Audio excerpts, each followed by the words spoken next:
Hi everyone. So today we will be reading Babushka, Baba Yaga by Patricia Polacco. So this book is a folktale from Russia.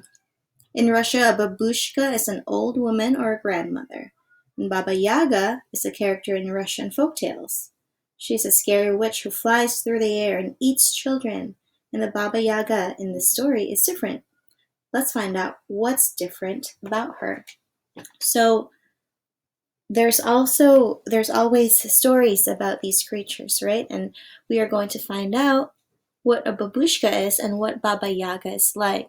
So for this book, we're going to focus on the different traits of a folktale, and then we're also going to look at the lesson you learned and how you can apply it to your life. And let's also look at the character changes that happens in the book. So let's begin by reading this summary. Babushka Baba Yaga.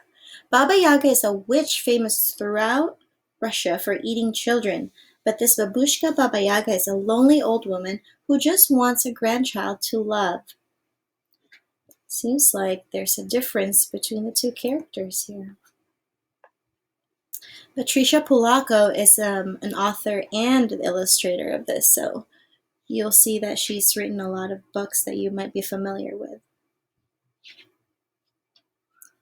The dedication page says, "To the 50 American school children who went to art camp with me in Russia in the summer of 1989, with love to all of you, and especially to Derek Haishi." She was the last of her kind, a creature of legends, a being of the forest. She ruled her woods alone. She ate alone and slept alone. Her loneliness made her more bitter by the stories that were told of her, stories of the terrible, horrible Baba Yaga.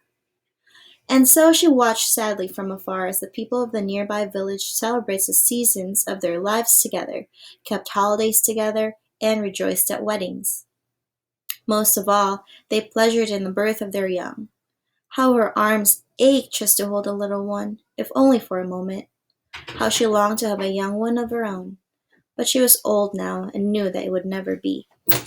Many mornings the babushkas bustled by her forest with their grandchildren. Here are the babushkas. So babushkas are grandparents. Looks like Baba Yaga doesn't have any. "I wish I had a grandchild," she would say to herself. Then one day, as she came close to the dacha of one of the babushkas, she saw some of her clothes drying on the clothesline. "I shall borrow these," thought Baba Yaga. "I will be a babushka instead of Baba Yaga." So let's think about why Baba Yaga wants to dress up. She looked at the reflection of herself in the stream. "I shall have to scrub the forest off my skin, cut my nails, comb my hair. But my ears," she said with a sigh. "What will I do about my ears?" Then she remembered that the babushkas always wore scarves. She carefully dressed herself. "Yes," she said with glee, "I look just like a babushka." She bade the creatures of the forest a fond goodbye. "I'm going into the village," she beamed. She seems very happy. Here she goes. As she entered the village, she was warmly greeted by the other babushkas, sitting under the shade of the tree in the center of the square. "Come, sister, sit with us," one of them said. Baba Yaga smiled and sighed. No one recognized her. They showed her a brand new baby that had been born just that morning. "This is my new grandchild," one proud babushka chirped. "And this is my Masha. Isn't she dear?" One after another, the babushkas shared their babies with her. Just then, Natasha and her little son Victor passed by them. One of the babushkas whispered, "Too bad that little one has no babushka to take care for him while his mother works." As they went on admiring the other babies, Baba Yaga walked right after Natasha and Victor. She followed them down the road and into their little house.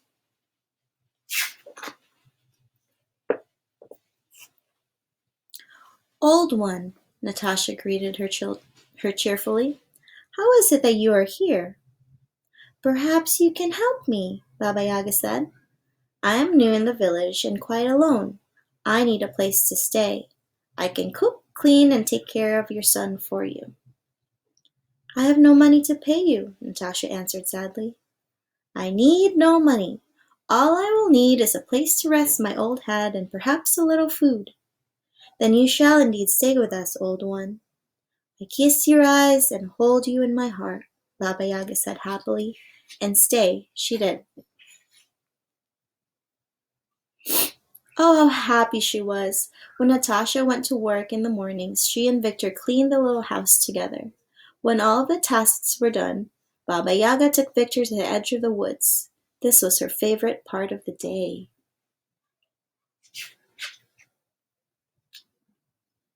She pulled Victor into her lap. As she cradled him there, she told him wondrous tales and legends of the great forest. She sang him songs that he had never heard before. Then they would just sit there together and daydream without words at all. As time passed, their love for each other grew and grew. Baba Yaga took as much pride in Victor's life as a real grandmother would. She was well loved in return, and she had earned her place with all the other grandmothers under the shade tree in the village square. Baba Yaga was happy and content with her new life. So let's look at how the character changes from the beginning to the middle.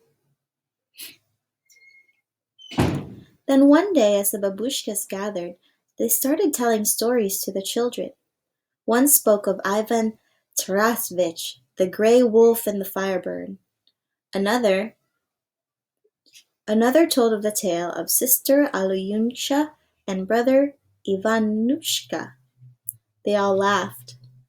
Then one of them rose from her seat, her eyes narrowed and her voice hissed as she unfolded the legend of the horrible, wicked Baba Yaga. Baba Yaga's right here, too. She eats babies, the woman said as all stared in wide-eyed amazement. She flies through the air on an old stump and casts spells. She comes out of the forest and takes children in the dead of night, another warned. She's ugly, a hag, evil and hateful. Yet another sang out. If you don't behave, she'll come and get you, one said to Victor as he hugged close to Baba Yaga. So what do you notice people are saying about Baba Yaga? How does she feel?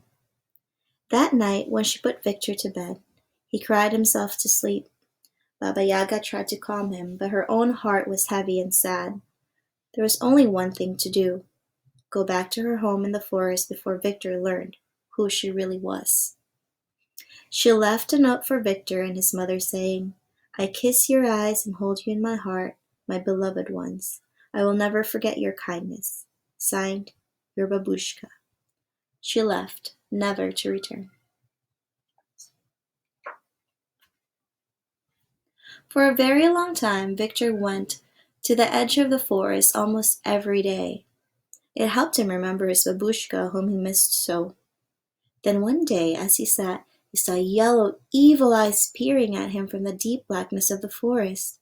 When he could make out the shapes that went with the evil burning eyes, he saw that the eyes belonged to a pack of wolves.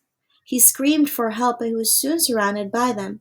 The villagers came running, but the wolves snapped at them and snarled when the villagers tried to get close to Victor. Oh, please, his mother cried. Someone help my baby. What's that? At that very moment, the trees parted, and out of the forest crashed a fearsome figure, snarling and gnashing its teeth at the wolves. The Baba Yaga, the crowd screamed. The creature eyed them menacingly as it sprung like a cat at the savage wolves. What do you think menacingly means? The wolves scattered and ran. Then the creature moved closer to the child who was howling with fright. When the gnarled hands reached for the boy, his mother screamed. A voice from the crowd said, Baba Yaga is going to eat him! As the creature snatched the child from the ground, the villagers gasped with horror. Who do you think this is? With a loud smack it kissed the child, then smiled through eyes brimming with tears. The weathered arms held the boy close and rocked him so gently. Although she didn't look the same, Victor knew that warm hug well. "Babushka!" Victor cried, and he hugged her back. There was a great celebration in the village that night for a very unusual babushka. There were flowers given, bread and salt offered, songs sung, and dances danced.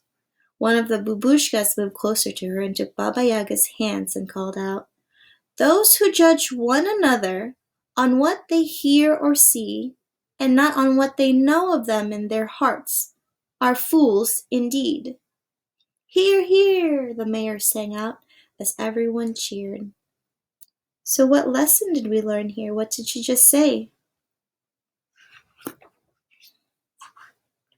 Baba Yaga smiled and accepted with grace their tributes. For the rest of her days she kissed many eyes and held scores of hearts in her good keeping. She was spoken of in the highest regard and well loved. From that time on she was known as Babushka Baba Yaga. So what type of traits did we see in this folktale? You know that most folktales, as you can see, is a fantasy, and they usually have happy endings, and there's usually a lesson. On top of that, there's also clues about their culture. So in Russia, their clothes look like this, and babushka means grandmother. We also learned about tolerance and acceptance. We learned that we don't judge people by how they look or by the gossip that you hear. You need to be accepting of others who may be different than you. How do you think the characters changed? Well, I know that one thing, the villagers definitely changed their mind about Babushka. At first, they were talking badly about her, and then they celebrated her at the end. And the same thing happened with Babushka, where she was hurt by people's words about her, and so she had left, but then showed her true colors by saving Victor. And at the end, they saw that she's not a scary creature after all, but she's very loving. I hope you like the story.